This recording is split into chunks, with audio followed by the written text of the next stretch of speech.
An expanded field of drivers, including a handful of extremely fast newcomers, stormed into Southern Illinois last week at Gateway for an attrition-filled, action-packed season opener.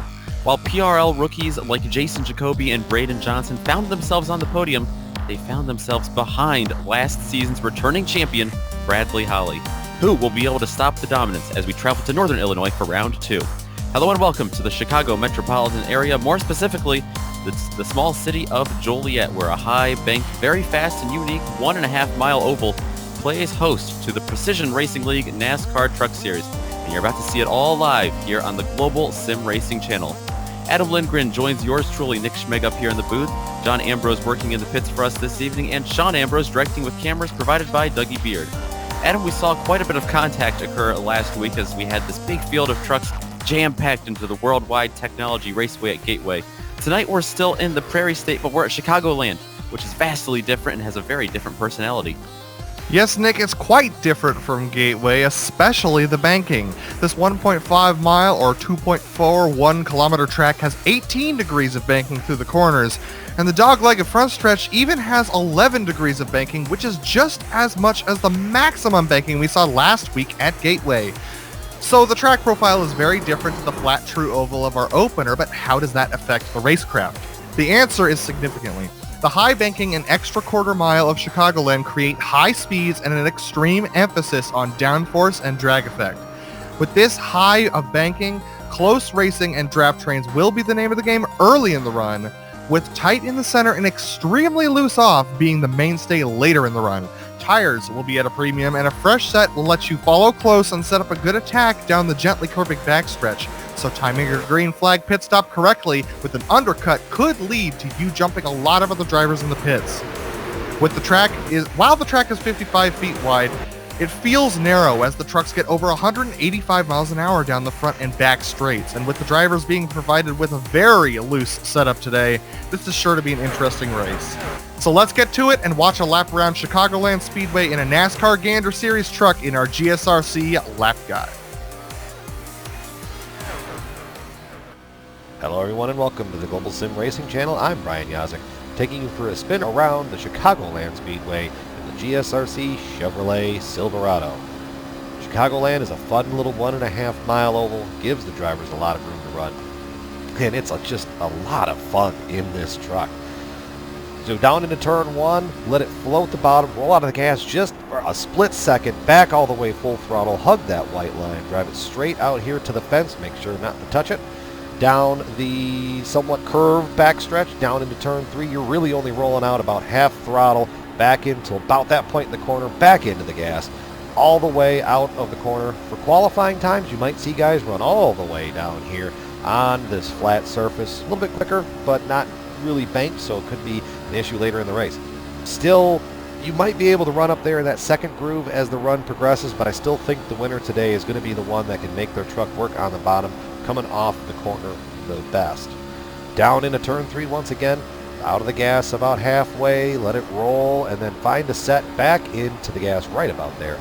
Driving it straight out towards the wall, out of turn 4, onto the apron, across the line, and that's going to complete our track guide here around the Chicagoland Speedway. I'm Brian Yazek. Enjoy the show.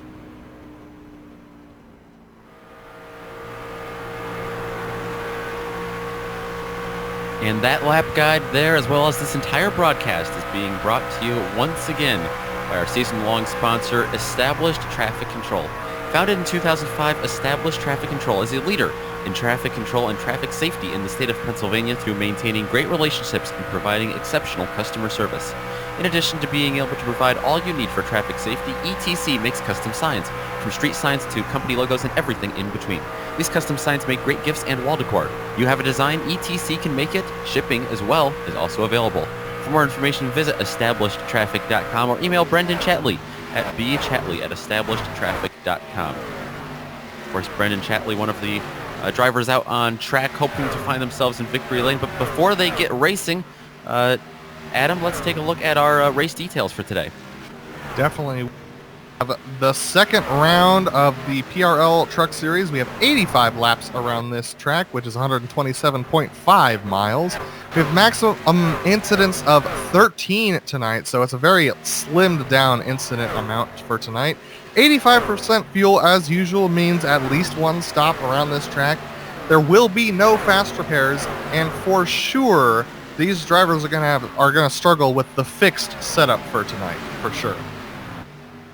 Absolutely. We've seen a lot of understeer, a lot of oversteer, a lot of tough conditions out there. We also have the points, though, to look at now that we are 1 week into the season. And if you followed us last season, it's no surprise to see the driver that is on top of the board in his Toyota Tundra. It is the 184 of Bradley Holly. He has the one win last week from Gateway. We also have, you may be wondering if you see a little bit of a gap there for second. You might be wondering why Jacoby and Johnson are tied in points, but we do have, they are tied because of the bonus points that occur. You have 2 points for qualifying on the pole, 2 points for leading the most laps, 1 point for leading a lap, and 1 for getting the fastest lap during the race. So lots at stake out there during this race. Yeah, definitely. In the team's championships, since we don't have much going on right now, we got Whataback Back Row Racing and Whataback Fat and Furious. Both of them are at 73 points. And then we have Gray Riders with 61 points in third, Ironic Sim Racing with 54 points in fourth, and Hard Knock Sim Sports, the only of those teams that are from last year, in fifth place with 51 points right now. Yeah, definitely lots to contend with. Still 9 more weeks left on the season. Right now we're watching practice. Jason Jacoby, last week's, he finished third place last week on top, with Braden Johnson, who finished second, and Bradley Holly, who finished first in third. So the podium sits where they are still here in practice. We're seeing Jake Houndshell there. Yeah, this track is very interesting when it comes to mile and a half. It's very bumpy through 3 and 4 as we're watching Jake Houndshell drive through right now. They're going to dive most of the time they're going to dive all the way down to the apron here, coming across the start finish line. And that's just because that's the shortest way around the track. And with these loose setups, you're going to see a lot of drivers not taking the bottom line through any of these corners, as we watch Jake really wash up and wash out through 1 and 2. This set is very dangerous. You don't want to put much steering input into the truck when you're going through the corners at all, so that's going to be very difficult going later on in the runs for sure. Yeah, absolutely. We didn't see too many long green flag runs last week at Gateway, and once again we do have a timed race, but of 55 minutes. We'll keep you update on that, but if we have that situation, but hopefully we get some good racing in there today. You mentioned, Adam, that these drivers are going to be struggling with that grip and tire fall off, assuming we do get a green flag run here.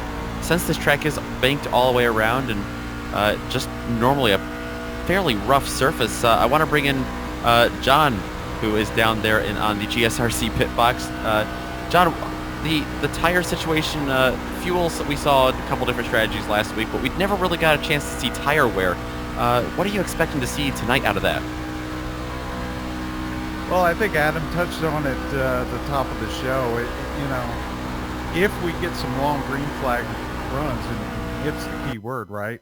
We could potentially see drivers, short pitting without tires. But I think if we do get those long green flag runs, tires are going to be monumental. And we're just going to have to wait and see. I know everyone up and down pit road screaming on this setup and not liking it. So it'll be exciting. Yeah, exciting indeed, and we'll definitely catch up back with you back when we see some pit stops tonight. Right now, qualifying has begun. Like I said earlier, you got a couple bonus points at stake here for qualifying on the pole, 2 to be exact, which obviously last week did play into effect because we have a couple ties in the points. Got a couple drivers out on the track right now for qualifying. We're watching Andrew Melvin go around. Bradley Holly is also out on track, as well as Rob Haynes and Brayton Johnson. We're going to take a look at Bradley Holly and go on board with him as he dives onto the front stretch. This is going to be his first time lap, and he's in a really good position right now with the points, obviously, with taking that win last week. But we're going to watch just how challenging it is to go around this track for qualifying right now with the track temp. Speaking of the track temperature, we've got the weather on screen for you. It is kind of cool. 68-degree air temperature here in Chicago, just off of Lake Michigan. Got a nice little breeze, it looks like.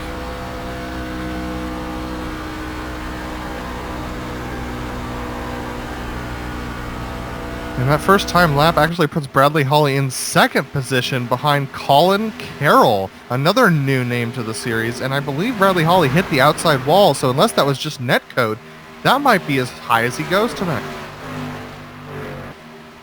Yeah, Colin Carroll finished back and was outside the top 20 last week. And now this is another thing, Adam. We saw a lot of incidents. Yeah, he actually finished 24th last week.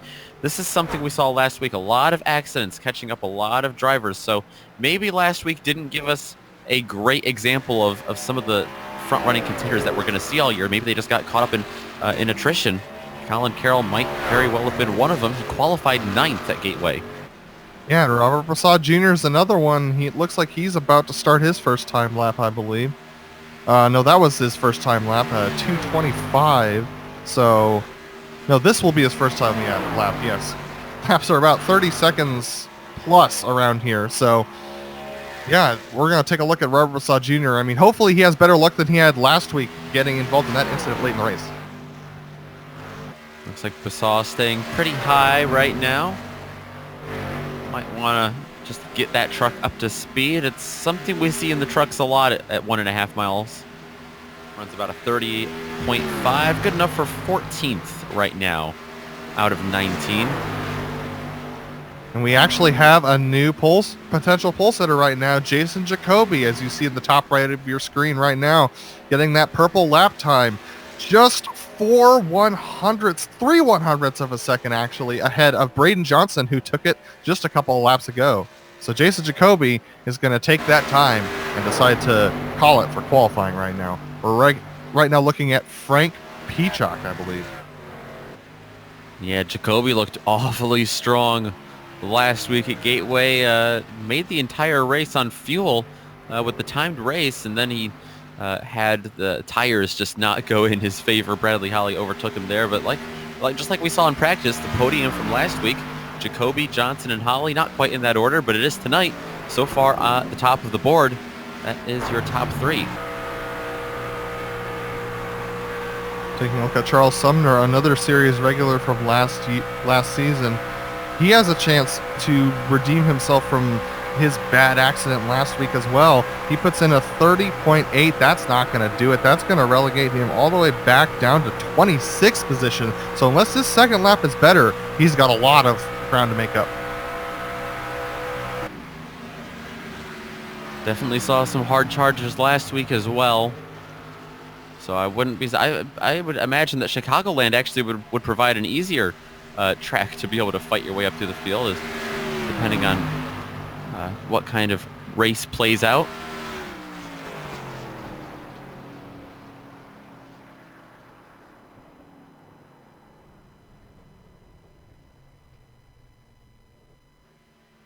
Austin Hunter on screen. Well, not for long. It's like Bob McFarland. Quite possibly. Well, that is going to actually do qualifying. So our 30-some truck grid is actually going to get set just like that. And it is Jason Jacoby in the 88 on the front row alongside Braden Johnson. Last week's winner and last season's champion, Brad Hawley, going to be starting in row number 2 with Colin Carroll to his outside. Thomas Sink and Nicholas Stelp, 2 big names from last season, are going to compose row number 3 with Andrew Melvin and Austin Hunter. Row number 4. 9th place is going to go to Kevin Fetty with Mitchell Clark rolling off P10. And then we have row 6 starting with Rob Haynes next to Jake Hounshell. We saw an eventful race from him last week with a lot of good saves. Brandon Walters going to start alongside Charles Sumner in that 7th row with Mike Richter right behind him and Brendan Chatley, our major series sponsor, alongside him. Then we have Dominic Pagine and Jeffrey Ford also rolling off together, and John LeBaff and Scott Metcalf round out that top 20 for you. The 21 of Zemke and the 1 of McFarland are going to compose row number 11, with Ray Richer and Robert Basaw Jr. starting right behind him in row 12, 23rd and 24th. 25th is going to go to Gregory Dice, with Frank Peacock right to his outside. Jeffrey Smith and Jean-Francois Champagne going to be right behind him in row 14, with row 15 going to be rounded out by Ronald McManus and Nicholas Hunter. William Lee is going to start in the 31st position. And then we have, let's see, I believe that is Caleb Eisenhower in the 32nd position. Joshua Daniels starting on row 17 alongside Eric Roberts. Eric Roberts quite a ways back compared to his placement at the beginning of the last race. Joshua Thomas Nelson, another newcomer in 35th position alongside Sean Dower. Robert Malikian not setting a time, as well as Curlin Andrew. And then Brian Bogan is our final runner tonight in 39th. I know a couple of them are going to be DNSs, so it looks like it might be about a 36-ish truck field. That's where I'm going to predict that, but definitely a lot of trucks out there on the grid tonight.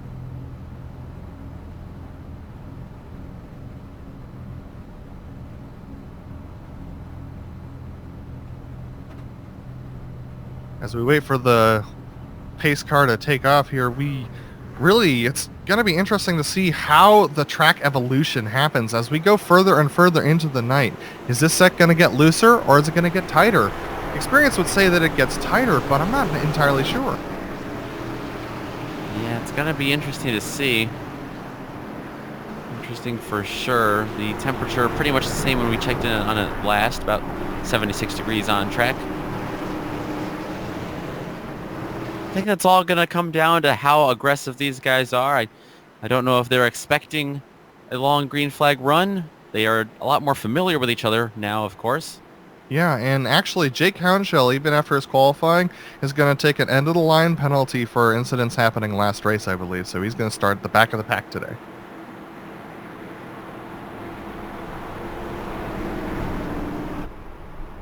And there you can see the high banks of Chicagoland Speedway. 18 degrees, but not much of a transition. 11 degrees there on that front stretch, like you said, Adam, and the trucks are going to be coming out of turn number 4. Jason Jacoby going to have the reins on this entire field. The pace car pulling off.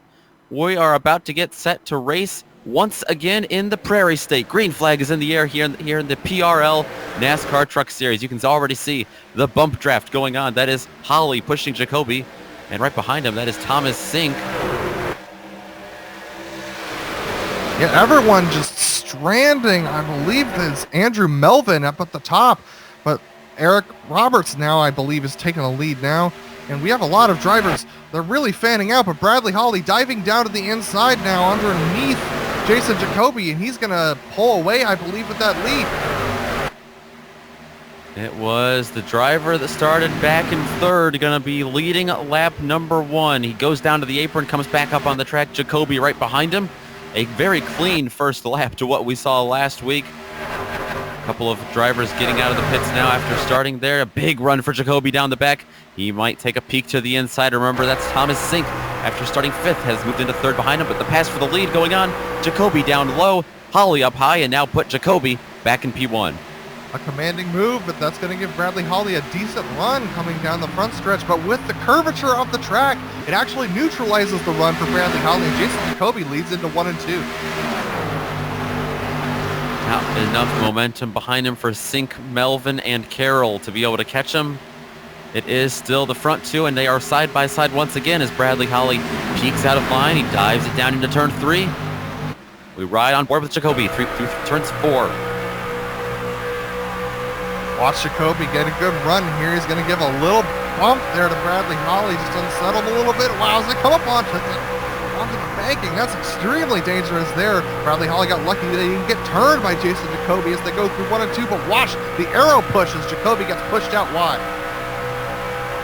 Will they leapfrog once again? Jacoby looks like he's going to stay in the wake of the 184 this time. Not looking to make a move. Now he goes up high, crosses him over, goes back down low to the apron. Holly stays up high on the banks, and he leads that lap as well, but they're going to come on. They're going down into turn 1 side by side. Give the advantage just slightly to Jason Jacoby. Slides. Oh, look at him wash up there right in front of the nose of Bradley Holly. Just a little bit of a slide job there from Jason Jacoby as he continues to pull away a little bit from Bradley Holly. Bradley Holly might decide that this is the time to take a break and maybe back it off a little bit, save those tires, and have a better run. But we know Holly, he's aggressive, and that's not usually his game plan. Have a feeling we're going to be seeing a couple of those now famous slide jobs here at Chicagoland tonight. That might be the first of many. Jacoby continues to lead. A bit of a tow down the backstretch again for Holly, but it looks like tire wear might start to play a factor. Looks like falling off a little bit. Let's jump back further in the field, step away from the lead for just a moment, see how everything else is shaken out. Third place continues to be Thomas Sink, but a little further, it is a hornet's nest back just outside the top 10. Yeah, this is Brendan Chatley ahead of Austin Hunter, Charles Sumner, and Mitchell Clark. They've been clumped up this entire run, and there's a little bit of damage there to a couple of those trucks right now as they continue to go through. We're watching this battle for 11th there on the bottom right of your screen. That's Austin Hunter in the 98.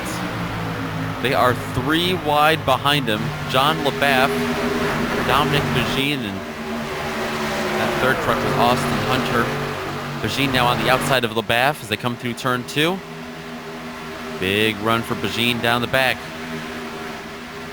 Just behind them, Jeffrey Ford got a run on Austin Hunter as well, and he's going to take away that position. Austin Hunter hitting the outside wall of 4 on the last lap. He's losing a ton of time now with that front right damage.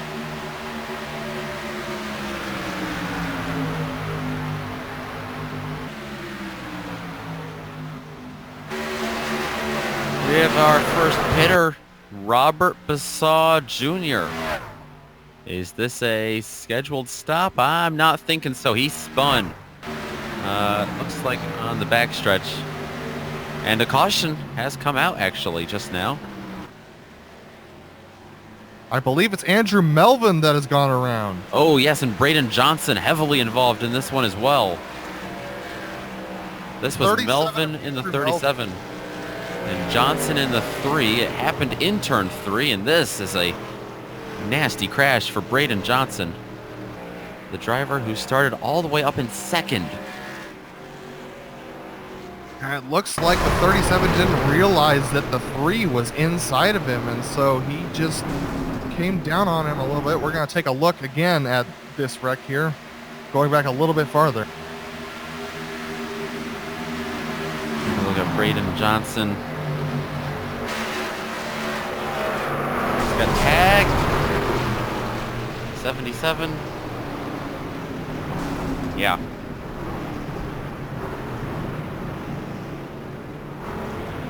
Now we're going to take a look here and just watch from above. Watch as 31 is going to stay right above that 77. And he thinks he's clear down to the bottom lane, so it's going to be.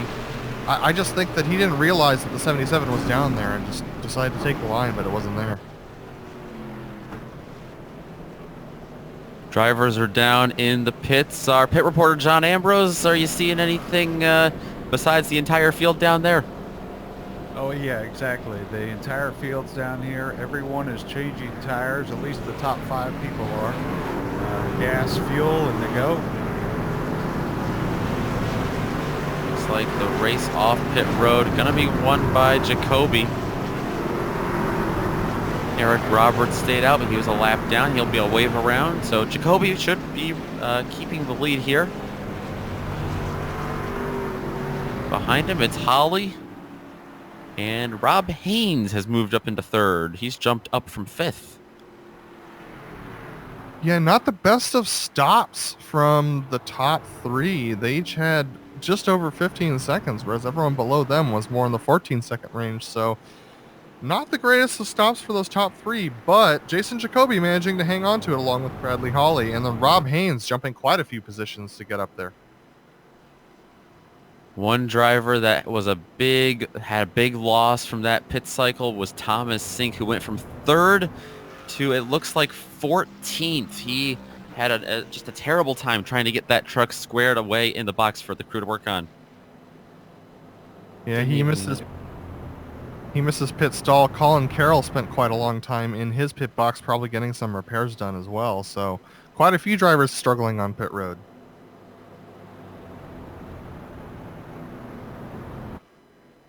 Take a look at the pit comparison. Holly, who came out second. Thomas Sink, who fell from 3rd to 14th. Yeah, the difference between 38.5 and 45.7 in the lane, that's just where Thomas Sink was struggling to get into his box. So that's really the difference. It's not the pit stop time, it's that pit lane time where he spent an extra 7 seconds on pit road. Yeah, see, Nicholas, Adam's good at math. He did that on the fly. He did. It was impressive. I commend you. Guys, one thing we didn't talk about, and certainly this will probably, we won't see it here, but on these restarts, if these drivers decide to stay out and not come in and get tires, you got to be really careful on this track and really any mile-and-a-half track, with especially this one with a high banking and the tri-oval, not to spin those tires. So I think we'll be fine on this start, but we'll see if there are any more cautions after this. The field spaced themselves out pretty nicely on that first run, which is promising to see.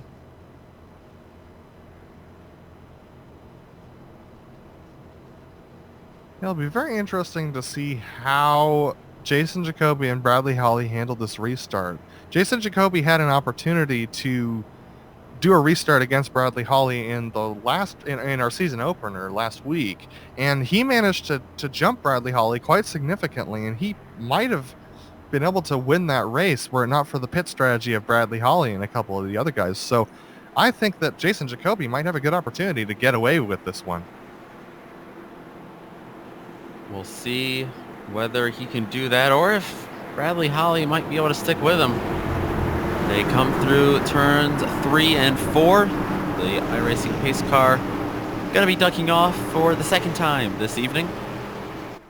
And our second green flag stint about to begin. It is the 88 of Jason Jacoby, who's led the majority of the laps so far, but he's got tough competition to that outside in the likes of Bradley Holly. The green flag in the air. Jacoby, just like you said, on the loud pedal very quickly. Holly going to be able to fall in line. That's Rob Haynes and Nicholas Delp, 2 newcomers up here in the top 5, right behind him in 3rd and 4th. Rob Haynes is going to pull on Delp as they go through 1 and 2 just by nature of the banking, but behind them, it looks like that's Kevin Fetty, who's struggling to hold off 2 cars of Brandon Walter and Brendan Chatley in the back as well. We'll take a look at that battle. Chatley on the bottom.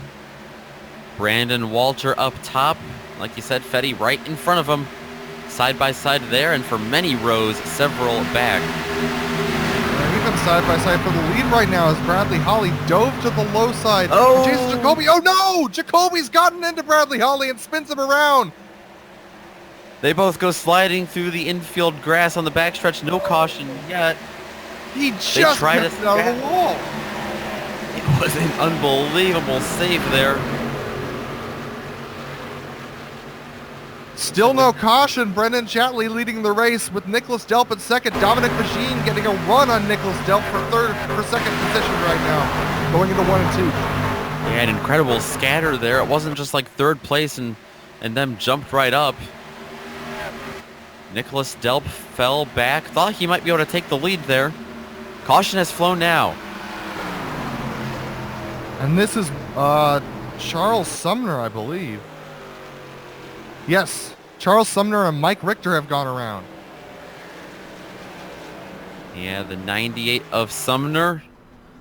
Very similar to our first caution, just got into the 15 of Richter. We'll take a look at this first.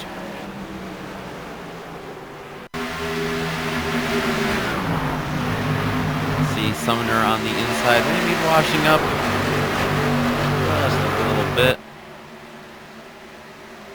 This is the wreck that brought out the caution. We also have the replay of the wreck that we saw for the lead.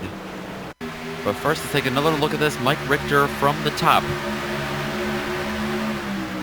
Looks like they're going through the corner here, and I believe the truck below. Wow, he just gets loose by himself. and then spins right into Charles Sumner below him. So that's tough luck for Sumner there. All right, now the battle for the lead that we saw back on lap 15. Jacoby on the outside, Brad Holly on the inside, going for the lead down in turn 1 and 2.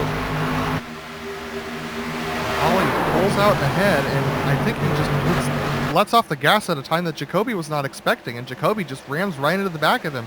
And, you know, props to Jacoby for attempting to keep him straight, but the damage is already done, and Bradley Holly just missing the wall there.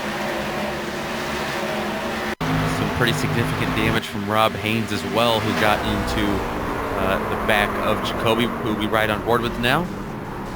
Yeah, it's a tough situation. He almost hit him in the right rear, it looks like, which is not always the case. Has to be a pretty unique accident. So as we come back live, John, it looks like all of the trucks, for the most part, have come back down into the pits. Yeah, they have, and it is a busy place down here. I don't know if Goodyear brought enough tires, but everyone, again, taking 4 tires and fuel. A big shout out to the 13 truck of Champagne. He's up 14 spots, not due to strategy either. He is a man on a mission. So let's keep an eye on him tonight. Yeah, last week we saw Jean-Francois have struggle with his qualifying as well, but he made up a lot of positions during the race, so this seems like it might become a pattern here. Hopefully he could get a little bit better of a qualifying, and he might be up there battling for the lead during one of these races. The lead switches hands to Dominic Bagine. The top 6 have stayed out. That's Bagine, Bob McFarland, John LeBaff, Jake Hounshell, Mitchell Clark, and Ray Richer. That means Brendan Chatley in 7th, the first driver with tires. And I don't think Brendan Chatley expected to be up in the lead at this point, which now he's back in 7th, but he was in the lead when the caution flew. Last time we saw him in this race, he was battling for 11th. And as I said before the race, Jake Hounshell had to take an end-of-the-line penalty before the race, so this totally makes sense for him in 4th position to stay out and gain some track position. He's hoping for another quick caution so that he can come in and get some tires and continue his trek upward, but he's now sitting in the 4th position after starting in the back of the pack. Yeah, guys, we talked about it on that last restart. You know, I don't think we'll have an issue here. We only have, 3-4 laps on that last set of tires, but these guys that decided to stay out, they're going to have to be careful on this restart, and especially going into 1. So we'll keep an eye on them. Do you think that tires are going to show an immediate effect here for 7th and on back, or do you think Bagine, with the way the aero works and the dirty air getting thrown around there, do you think him and McFarland up front are going to be able to hold on to this lead for a while? Well, I guess we'll find out.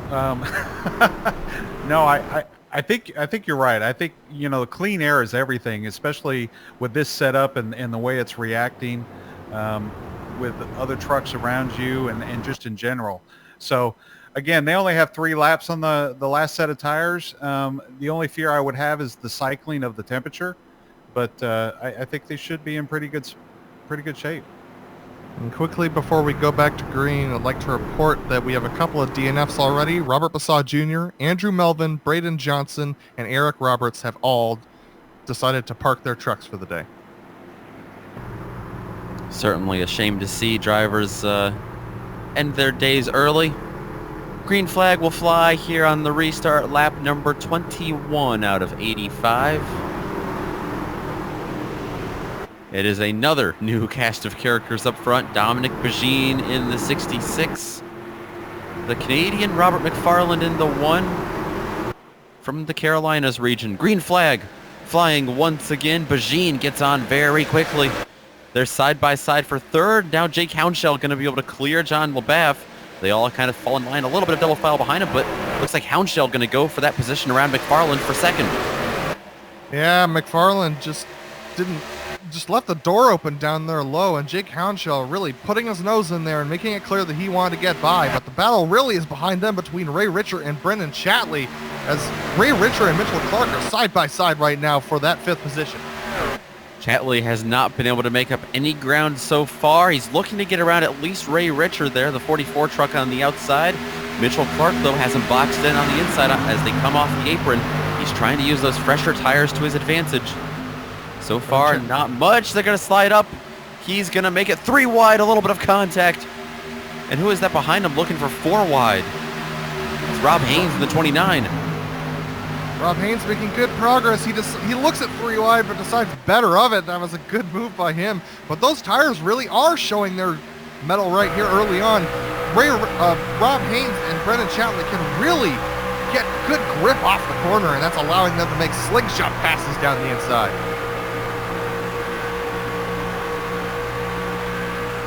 The battle for 3rd as well right in front of him. Robert McFarland looks to be losing another position, this time to John LeBav. Watch Brendan Chatley as he gets a good run on that top side. Mitchell Clark not willing to give up the position, but believe it or not, the lead has closed it a bit too. Jake Hounshell hounding the back of Dominic Pagine, getting bigger and bigger in his mirror. They come off of turn 2 onto that curved backstretch. Pagine looks quite tight, Nick. He looks like he's having trouble keeping that truck pointed out of the corners.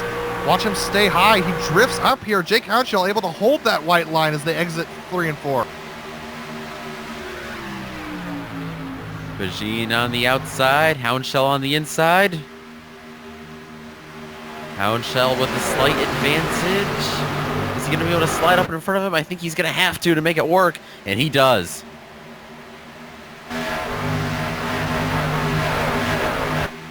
Looks like Jean-Francois Champagne is in a battle right now for the 10th position. He's really struggling to hold on to that.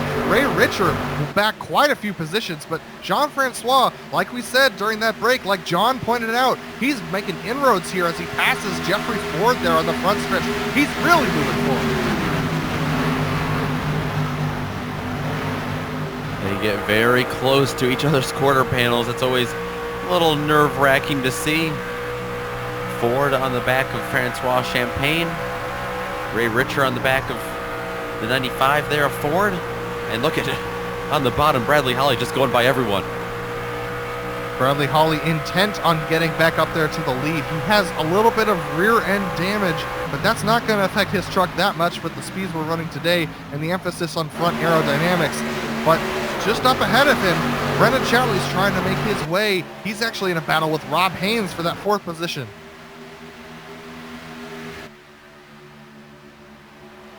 Yeah, this is all tightened up pretty quickly. Chatley holds the position for now. Haynes right behind him. Then you have 3 more trucks trying to come into the picture. That's Zink, McFarland, and Mitchell Clark, actually.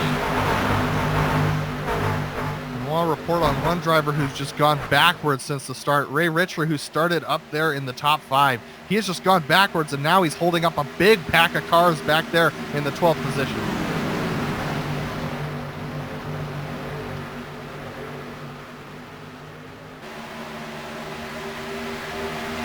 Little side-by-side for 7th place you see there in the background. Mitchell Clark on the outside of, well, now it was Bradley Holly trying to look in between them. That's Bob McFarland, though, that truck on the inside. Actually, he looks to be on the outside there. Holly coming through. He doesn't care who it is. He just wants to pass him. Holly restarted in about 14th or 15th position. Caution comes out. Looks like it might be Mike Richter again. Oh. In the 15, yeah, it is. They are still spinning, actually, on the backstretch. Looks like a couple of drivers involved in this. That was McManus and Frank Peacock as well. Peacock there up front in that green and white truck. Oh, but it looks like it was McManus that came off the wall and caused that. Yeah, McManus was the victim of the clinging wall there. He was trying to keep it off of the wall and kept putting more and more steering input into it. And finally, when those front tires caught, it just shot him right out into Mike Richter, and that spun Mike Richter into the wall. That's going to be a lot of damage for Richter.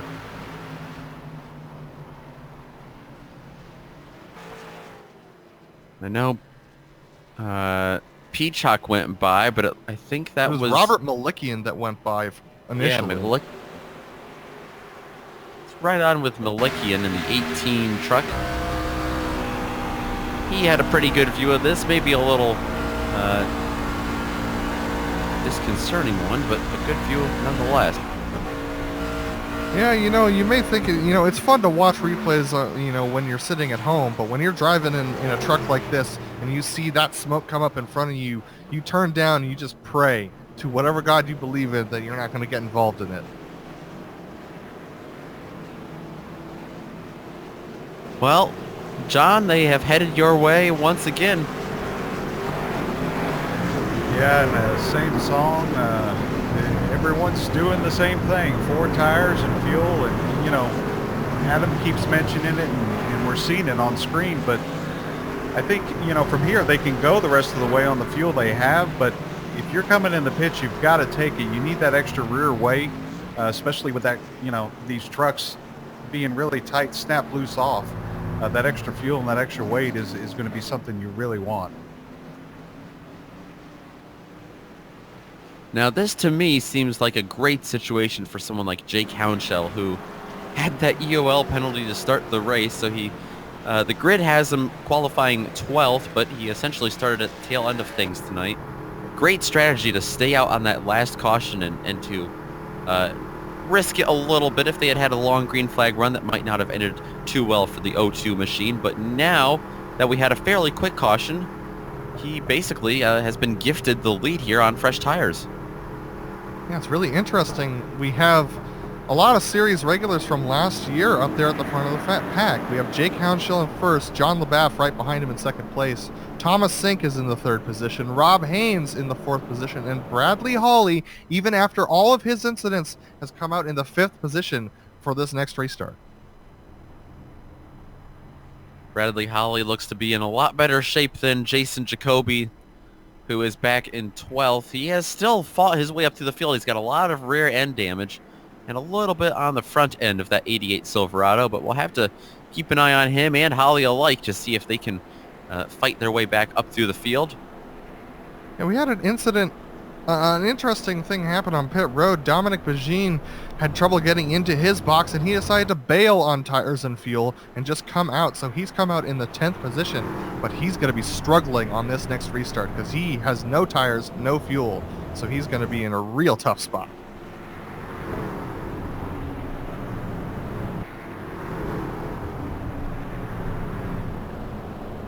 Pace lights, I am guessing, going out this time. That truck you see, extra truck you see there at the front is Jeffrey Smith, a lap down, getting a lap back. There he goes. As the pace lights do go out, which means we have 1 to go, until the green flag waves. That'll be on lap number 34. Now with this many laps logged off as being run under yellow, it is maybe time for some of the drivers to start looking at that 55-minute time limit.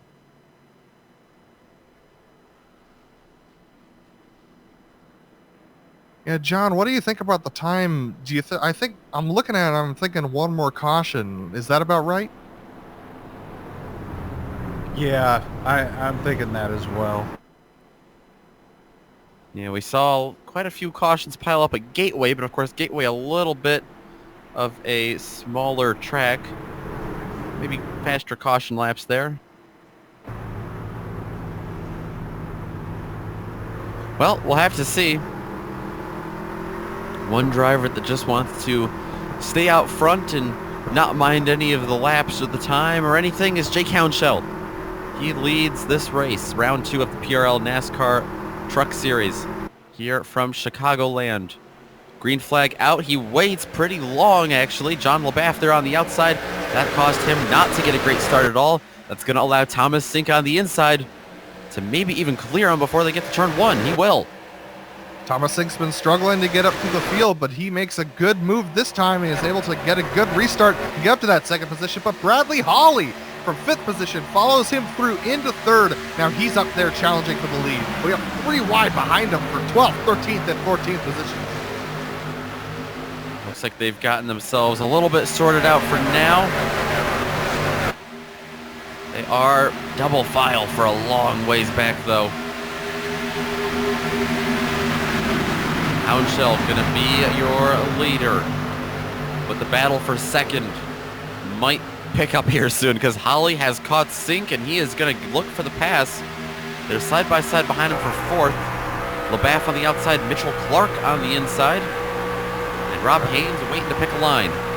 Looks like Bradley Holly's gonna decide, he's trying to decide where to go right now. He might decide to try and take him through one. Oh, look how close he is down the front stretch there, riding on the bumper. But looks like Bradley Holly's content staying right behind him. John LeBaff, although behind them, is trying to hold off both Rob Haynes and Mitchell Clark. And it looks like he's gonna make Mitchell Clark back off a little bit. Rob Haynes getting a good run down the backstretch. Brendan Chatley and Rob Haynes involved in an incident last week at Gateway together. The two established traffic control trucks marching their way through that battle. Haynes in front of Chatley. They find themselves 5th and 6th.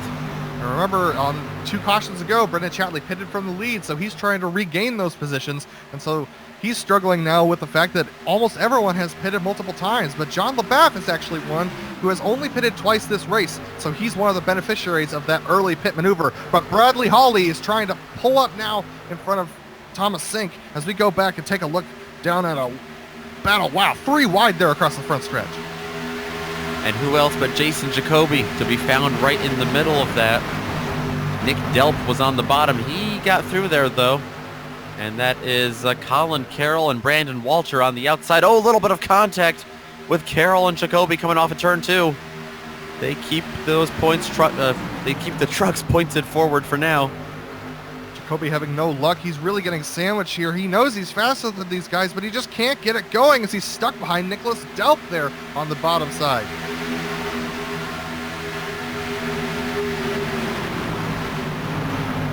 All this happening behind our leaders. Not much has happened there. They've tightened up a little bit. LeBaff has actually reeled in Holly. Let's take a look at that. The 911 and the 184. I didn't expect at all to see John LeBaff be able to close in this much on Holly. That should show you. I don't know if Holly is just not looking for the pass right now around Thomas Sink. Like you said, Adam, he looks pretty content there in 3rd place.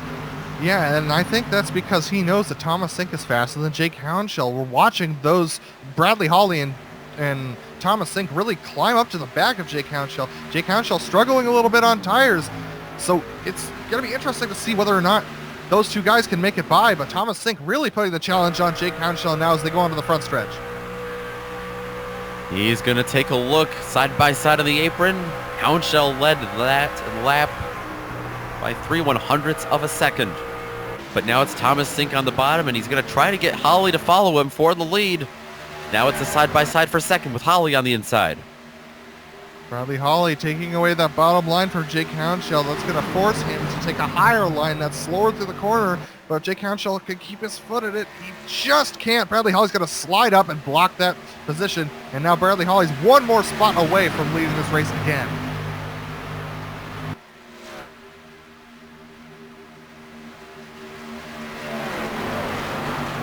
Holly continues to turn off the mirror and focus on the windshield. Now it is one more spot. Like you said, it's Thomas Sink in the 48 machine for the lead. As that is happening, let's take a peek back at 11th place, where Jason Jacoby continues to march his way forward despite having damage. Oh, little 3-wide action there for a moment. That's Jean-Francois Champagne down on the apron with him. And that was Ray Richer up on the top side. They get very close as they almost meet there going into turn number 1. Jacoby's a little frustrated with his misfortune, I can tell, and he's really putting it to these guys now, challenging Robert McFarland. Wow, Ray Richer almost swiping Jason Jacoby as he gets loose on that high side and has to come down out of line. Riding on board with Richer now. He's being swarmed after that mistake. Francois Champagne right alongside of him. Dominic Begine looking to make it wide. Nick Delp as well as back there as well. We've seen him up front a lot today. We know he's got the speed in that number 58 truck. So tight through turn 2. Ray Richards really struggling to keep that truck underneath him, and it's going to be 3 wide now as they go into turns 3 and 4. This is not a good position to be in. Ray Richards going to go up high, and Jean-Francois really smart to back out of it. He's going to go underneath Richard now, but now he's being challenged by the 66 of Dominic Machine. They are all very tight, a little big, actually a pretty decent wiggle from Brandon Walter behind him, as all of these trucks, it looks like 4 or 5 trucks more, like Walter, Carroll, Peacock, and Sumner back there. They have found him. They are all reeling him in, and this gaggle just becoming ever so larger. Jean-Francois is going to get away from it. Colin Carroll is the latest one to get held up by Ray Richard. He's going to dive to the inside now, but that allows Brandon Walter to come in behind and get alongside Charles Sumner, I believe. All of this continues. Looks like there might be a little bit single file, a little bit more. Oh, big wiggle for Richard. He goes spinning down into the infield grass. He's going to make contact with the inside wall. We stay green for now, but now he backs it around. We'll see if he gets it going up again. As we take a replay, take a look at the replay of this. Still no caution. He's going to have it towed back to the pit, so we will stay green. Yeah, Ray Richard just struggling with the handling of that truck all night. He's really been struggling with it, but now we have a battle for the lead right now. Thomas Sink and Bradley Holly.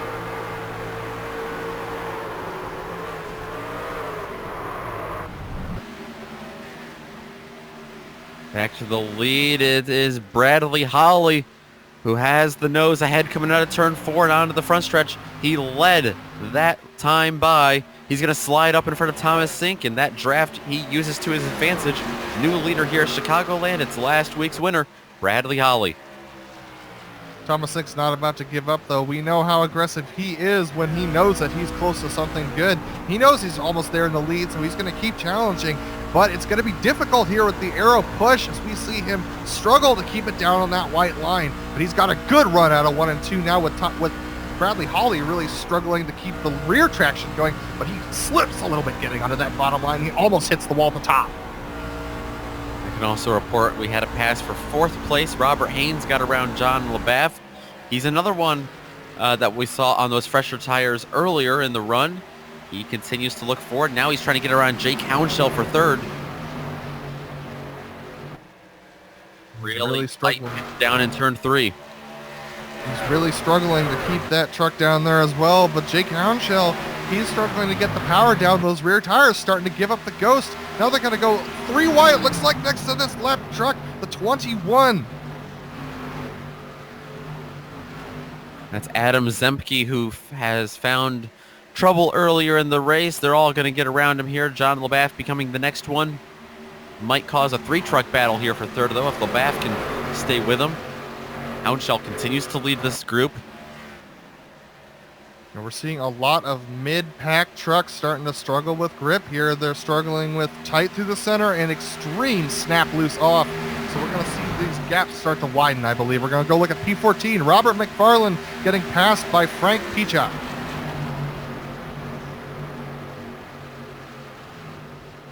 Peacock moving up a little bit as McFarland really loose.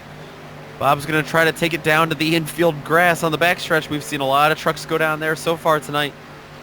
He's going to be able to gather it up. Something's about to snap, though, it looks like, as he gets it back up and going. That's going to bring out the caution. Yeah, he just got his left rear into the grass there, and that spun those tires around. And so he just wasn't able to save it.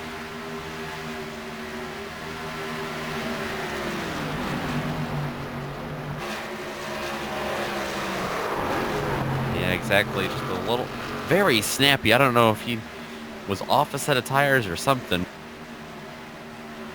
I don't believe so. I think that's just how the set gets later on in these runs. So you're going to have to back off a lot in order to keep this truck underneath you or move up to that high line, which may be slower, but it is safer.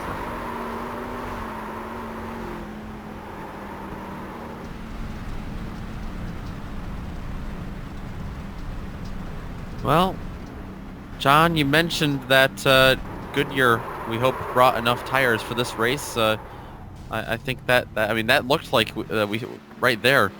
that we didn't have enough tires, and I've been keeping an eye as well on my Ford Taurus parked in the parking lot behind the booth. I'm a little scared someone's going to scalp the tires off of that thing, but we'll keep an eye on that. They look to be headed your way, though, here soon. Yeah, and I think we'll look to see everyone take on tires here. We had a nice, good stint there of a green flag run, and I think, these drivers are starting to put more wheel input, but the problem with that is obviously if your truck is tight center off, it's going to snap loose even more. So as Adam mentioned, going up higher or possibly, just some throttle control, less throttle in those corners.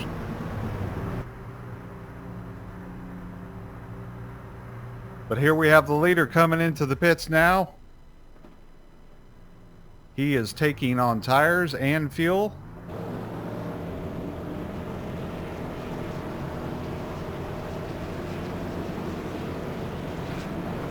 Everyone trying to hit their marks perfectly, of course. Looks like they are coming out now.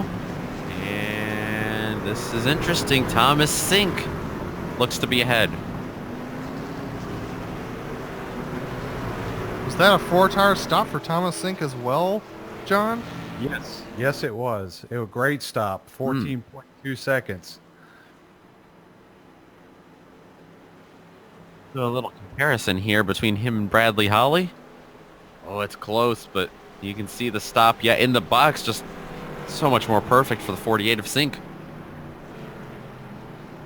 That's when you pay your pit crew the big bucks to get you out ahead of the next guy and able to give him the opportunity to really get a good jump on this next restart and maybe pull away from Bradley Holly, maybe have him challenged by Jake Hounshell.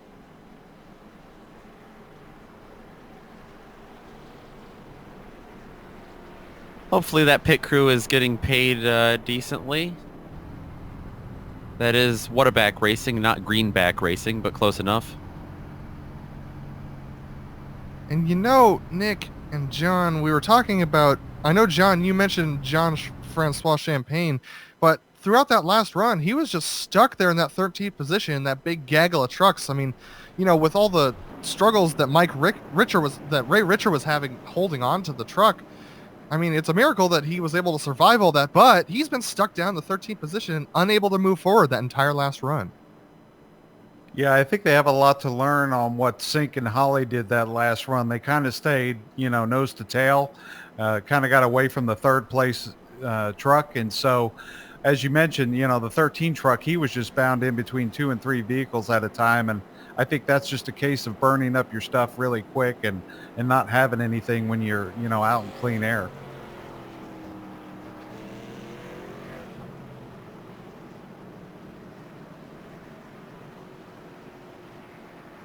Pace light's still on here at Chicagoland. Probably for one more lap. They're going to be coming up here on 30 scheduled laps to go. Adam, do you have an update for us on the time by chance? I haven't been able to take a look at any of the clocks. Yeah, it looks, John can help me confirm this, but it looks like we will definitely be at a timed race at this point. It's got to be cause for concern for a lot of the drivers, especially those in the top 5. Yeah, if we go green next time by, which the lights are out, we're looking at about a 9.5 minute run here.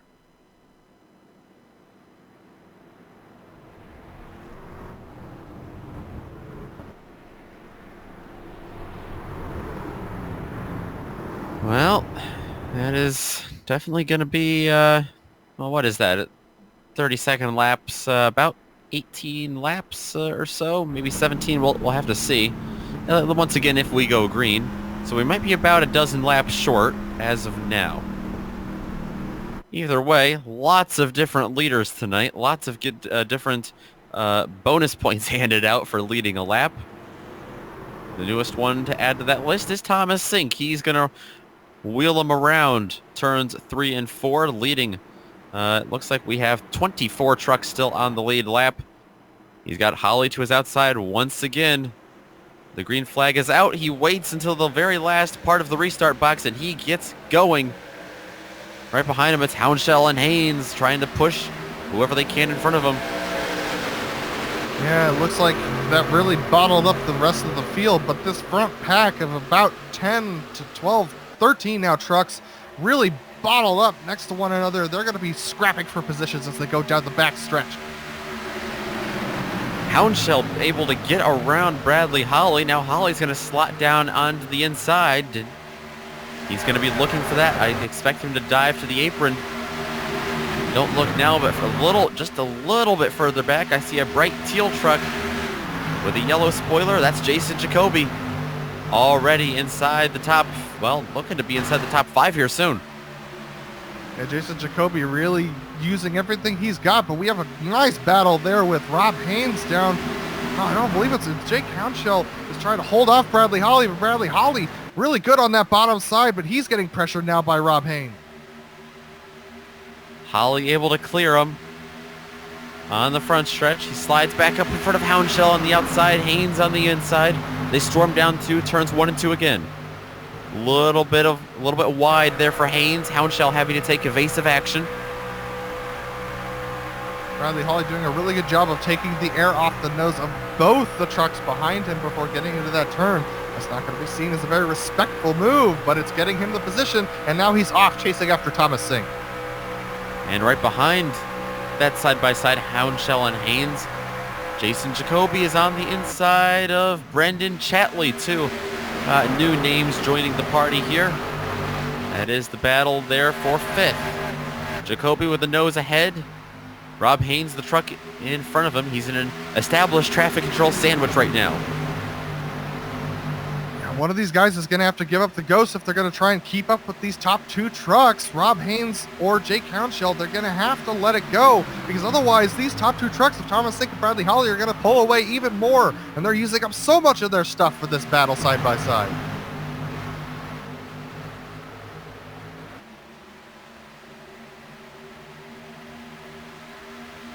Haynes, the only truck there on the inside. No drafting help for him. Despite that, he's going to have a nose ahead in turn 3. Houndshell still on the outside. He's going to get a big run.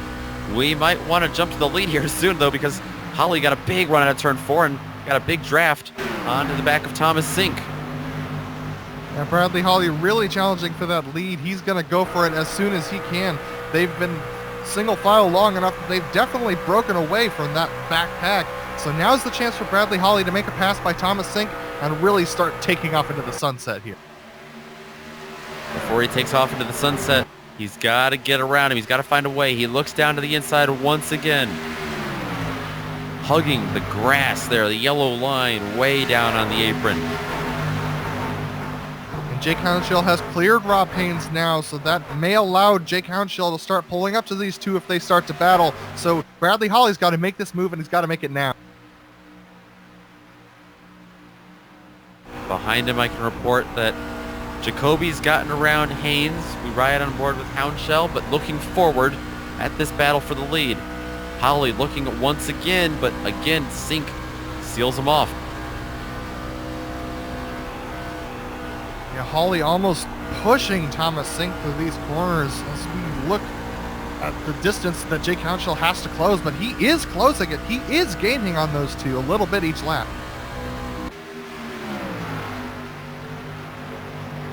Sink doing a great job defensively here. Bradley Holly trying to find any way around, but he can't find an inch to get around him. This is a clogged Sink for him.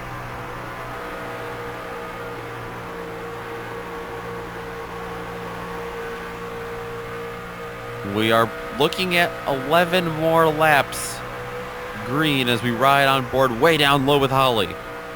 He's going to take a peek to the inside. It looks like Sink may have left the door open that time. Is this going to be enough room and enough to get around him? He dives way back down low. Here comes Bradley Holly. Thomas Sink giving him a ton of room there on the bottom end, trying not to give him a side draft, but it looks like Sink is going to be content to get behind him. That I don't really understand that one, Nick, because Holly has a habit of really taking off.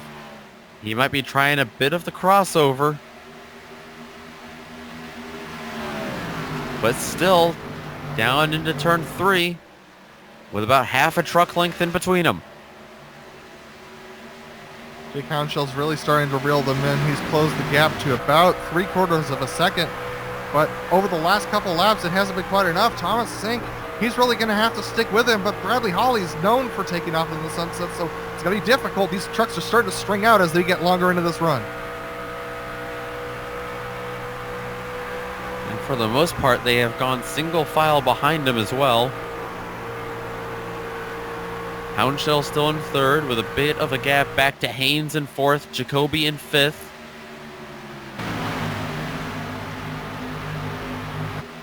A little bit of a battle for back in, looks like 11th place. Kevin Fetty leads a group of 4 trucks right now. That's Jeffrey Ford just to his right rear. Side by side behind him, Brandon Walter on the outside of Nick Delp. Nick Delp really struggling in this race. He's down 8 positions from his starting position as he goes underneath Brandon Walter right here. Trying almost on a recovery drive at this point for him. Thomas Sink still not giving up on the lead here. We're now on our longest green flag run of the race. Another thing that's causing a little bit of lap traffic, Ronald McManus just ahead of him. Oh, and the 99 of Brandon Walter has hit the wall on the exit of 2. He's trying to hang on to it, and he manages to down in the 17th position. He really had a hard time there trying to get it off of 2. Oh yeah, that was a close call for the 51 for the 99 for sure. Got up into the outside retaining barrier, came across a little bit of traffic, especially Colin Carroll. It's right on board with him. Yeah, watch as he just pushes up, and he's putting more wheel into it, more wheel until the truck's not responding. He hits that wall and it dives down low. He tries to correct it, almost overcorrects, but manages to save it. Come back live, looking at our leaders.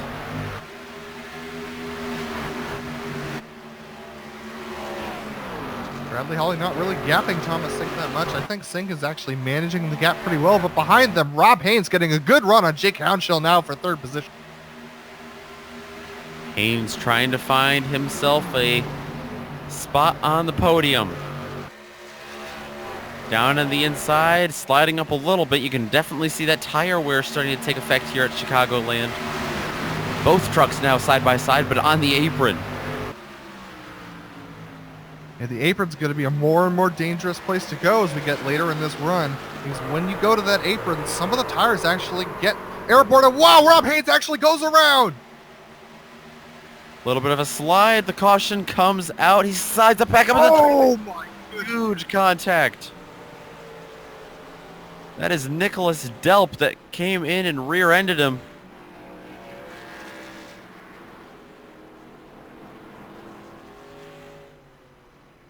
That's one of the most brutal wrecks I have seen in a long time. Nicholas Delp nowhere to go there. That definitely caught him some air.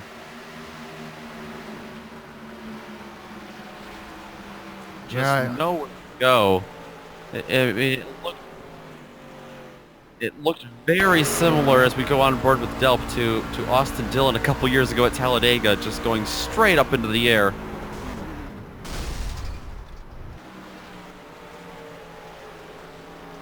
And his motor's done. I mean, like, that was such a hard hit. I mean, thank goodness for sim racing, or otherwise we'd be very worried if he was going to be okay.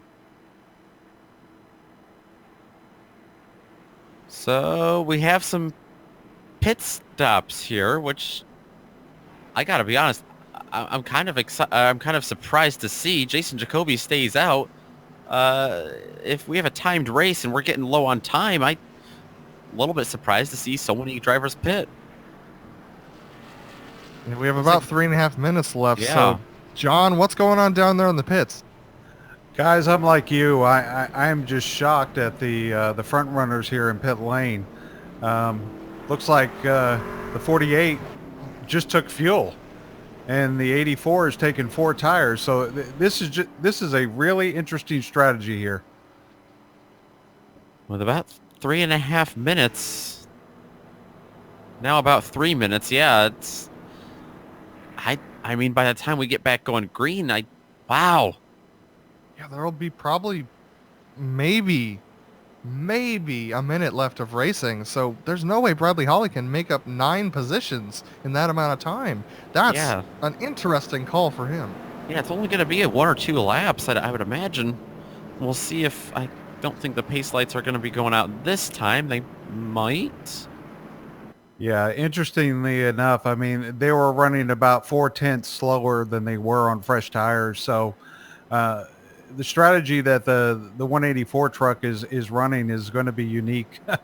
But excited to see what happens in the 2 or 3 laps that they get, if they get. Yeah, absolutely.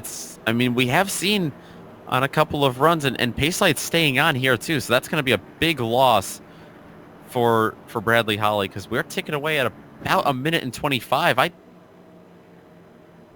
don't think we're going to get back I don't to know if green, we're going to get back Nick. going. Yeah, exactly. Jason Jacoby might just be taking this win under caution. And Bradley Holly might have just given it away, not realizing just how close this race was on time. Well, you guys mentioned earlier Sink and their pit crew giving him a great stop. You got to question the pit crew and the strategy that the 184 has right now. Yeah, And absolutely. Jason Jacoby, after all of his trouble early on in the race, after getting in to Bradley Holly and sending them both around, he's now in the lead with just over a minute to go. And behind him, some newer names as well. Jeffrey Ford, Colin Carroll, Austin Hunter, and Bob McFarland make up your top 5. Well, let's see.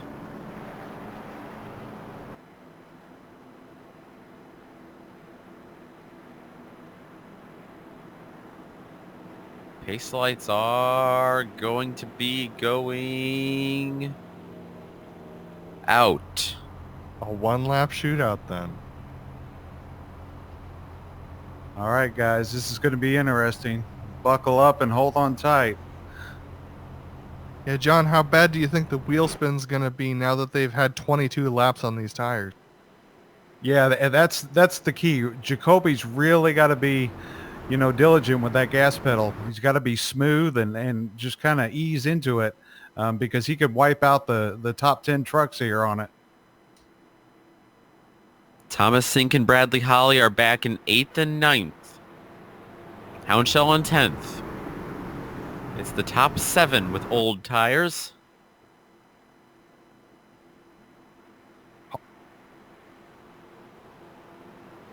This could be it. We're now seeing timing and scoring showing that they might be coming to the checkered flag. Well, we are about to find out. In about a quarter of a mile. The iRacing Mustang pace car. He holds the fate of these drivers. He ducks in, but does that mean the race is over? Jason Jacoby comes up to the line. The green flag is flying for now, but is that going to do it? No, it looks like they are still going. They're still going. Jason Jacoby getting a really good run out of there. Jeffrey Ford trying to hold out on in front of Colin Carroll. Bradley Holly making a couple of positions. We're probably going to see a wreck here at the end. But wow, Jason Jacoby really taking off with that restart. I don't think anybody expected it to go green again. They were 4 and maybe even 4.5, 5 wide behind him for a moment, but it's Jason Jacoby coming up. This is indeed the checkered flag to the line. Jason Jacoby going to be winning round 2 at Chicagoland here in the PRL NASCAR Truck Series. Jeffrey Ford held off Colin Carroll there for that position, and it looks like Bradley Holly's going to come home in 4th position after starting in 10th. Wow. Definitely not as good as a win, but Holly gonna come home with a good points day. We're gonna step aside here on the Global SimRacing Channel for just a moment to catch our breath and to allow the drivers to hop on in for interviews as we take a look at the results as well.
Welcome back to Joliet, Illinois, to Chicagoland Speedway. It's 6:52 p.m. virtual standard time. The sun beginning to set, so is the smoke from Jason Jacoby's burnout. What a wild finish to a crazy race. Jason Jacoby coming away with the win.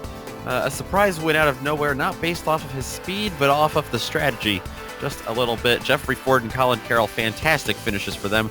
I'm sure they are grinning ear to ear right now on the podium. Bradley Holly, not quite sure what happened, but he's going to wind up in 4th with Bob McFarland right behind him in 5th. Austin Hunter will take 6th. Jake Hounshell and Brendan Chatley, Charles Sumner are going to be 7th, 8th, and 9th. Jean-Francois Champagne, he's going to wind up with the top 10 today. Thomas Sink, after coming in with that pit stop as well as alongside Bradley Holly, going to come home only in 11th position. Kevin Fetty coming home in 12th position, right in front of John LaBaff, who had a good day for most of the day, but ended up not in a great position at the end. Frank Pichak is going to come home in 14th, with Scott Metcalf behind him in 15th. Dominic Magine, 16th position, followed by Mitchell Clark in 17th, Nicholas Hunter 18th, and Brandon Walter 19th, and William Lee the 4th will round out your top 20.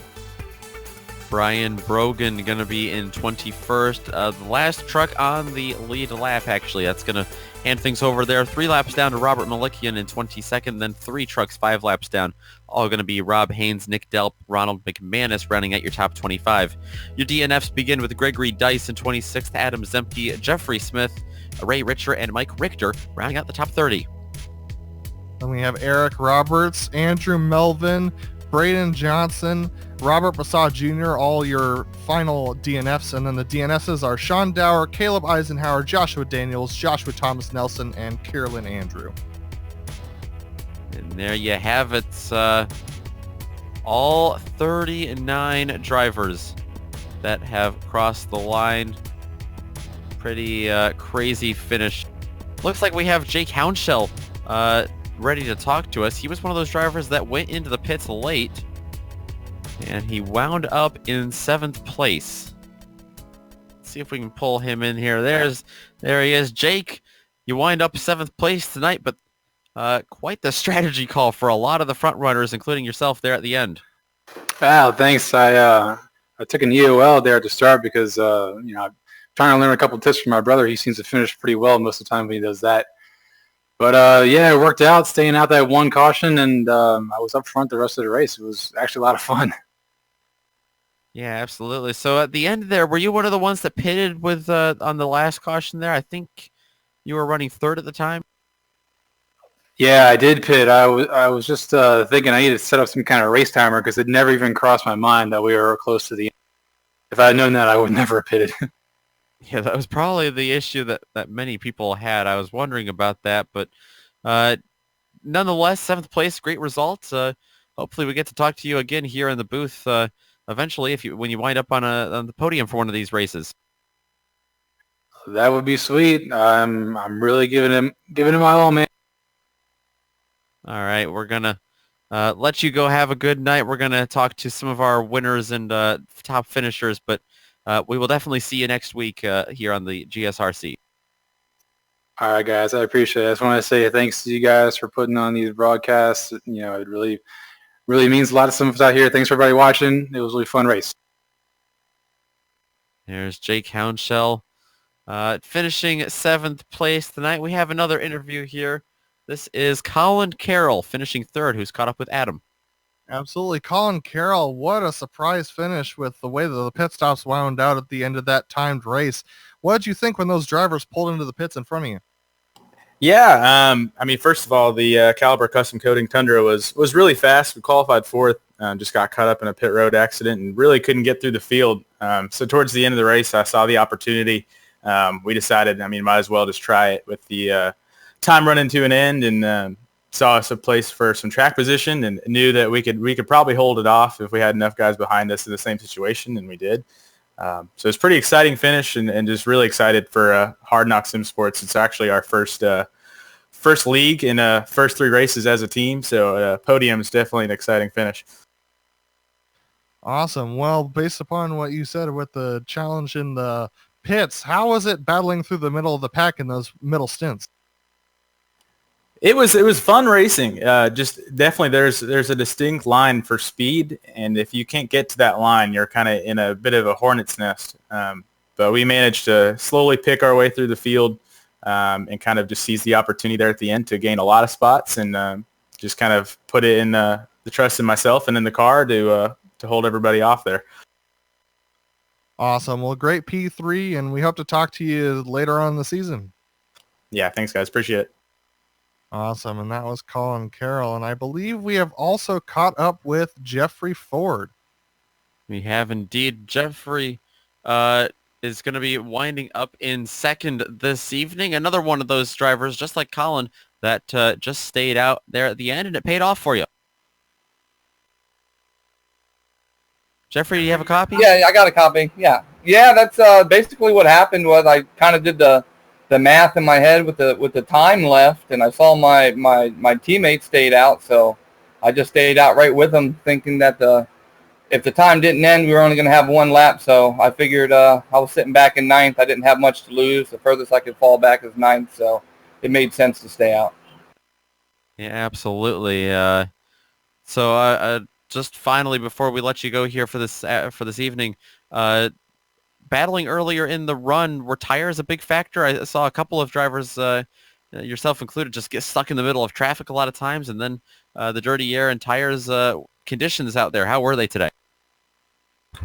Oh yeah, you had to take care of your tires tonight, or you were going to be snapping a little more at the end of the runs. Well, yeah, you pretty much had to drive the car tonight with your throttle and make sure you got on and off the gas without too much force. Yeah, absolutely. Hopefully we get to talk to you again in the next coming week. Sorry to cut your interview short tonight, but we've got, it looks like a winner to talk to here in just a moment. So that is Jeffrey Ford. And now we've caught up with Jason Jacoby. I believe, Adam, you've caught up with him. Yeah, Jason Jacoby, first off, what happened with that contact between you and Bradley Holly early on in the race? Hey, Adam, good question. I had just readjusted my brake pedal before the race, and I tried to get on the brakes, and I just couldn't. I did get on them somewhat, but I just couldn't slow up enough to completely keep it off of them, and then I could have avoided it further, but I just continued to go down the track when the move probably, should have been to go up, but I got myself 30 seconds of damage, which, if I had a clean truck, I think getting to the front would have been like a piece of cake, but it just had to really take my time because I think the damage was slowing me down a good bit. But I really enjoyed racing with everybody out here. They're really clean racers, and we had some close racing, and that was, to me, the most exciting part. And once again, I love racing everybody here, and I'm excited for all the races left this season. Definitely. And what did you think when you saw the leader pull into the pits right at the end of that last caution? I was surprised because I knew we have a time limit, and I was surprised because I thought, given the length of caution laps, that we wouldn't be able to go back green. And then Charles was so kind to explain that we'll probably get a one-lap shootout, and sure enough, that's what happened. But thankfully, enough guys stayed out on the older tires that we had to create a buffer, and I'm not even sure where Bradley and Thomas and Mr. Hounshaw, I think it was, where they finished, but they were the top three before we came into pit road, or they came into pit road on the last stop, and I didn't know if they're going to be passing me for the win, but apparently there's enough of a buffer to keep the lead. And awesome, my buddy Jeffrey Ford, my teammate, I'm so glad he got second too. Awesome. Well, thanks for joining us, Jason, and we wish you best luck and congrats on the win today. Thank you, Adam. I appreciate it. You guys have a great week, and I'll see you next time. Awesome. All right, Nick, what you got for us now? Well, we want to give a special thank you to everyone who just jumped in for an interview, and for everyone who came out tonight for the second round in the PRL NASCAR Truck Series, especially everyone who helps in the organization and behind the scenes logistics in the Precision Racing League.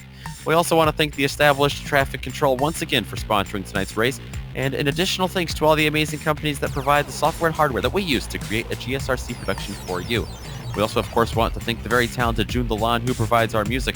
See the screen for more on how to get a hold of more of her great work. Thanks to the team tonight, Adam, Sean, John, and Dougie. Make sure you check out the GSRC on social media as well. You can do that at our website on globalsimracingchannel.com, on Twitter at GSR Channel, on Facebook at Global Sim Racing Channel, on Instagram at GSRC_Graham, and of course, on our YouTube channel. Scroll down just a little bit, hit that big red subscribe button so you don't miss a second of racing. That's going to do it for the racing here tonight in the Precision Racing League, but thankfully, that's not all here on the Global Sim Racing Channel. Tonight at 10:35 Eastern, round 10 of the Lionheart IndyCar Series will be taking place about 2.5 hours up I-94 on the iRacing Esports Network. It's the Sim Pit 200 from the Milwaukee Mile, and you're not going to want to miss that.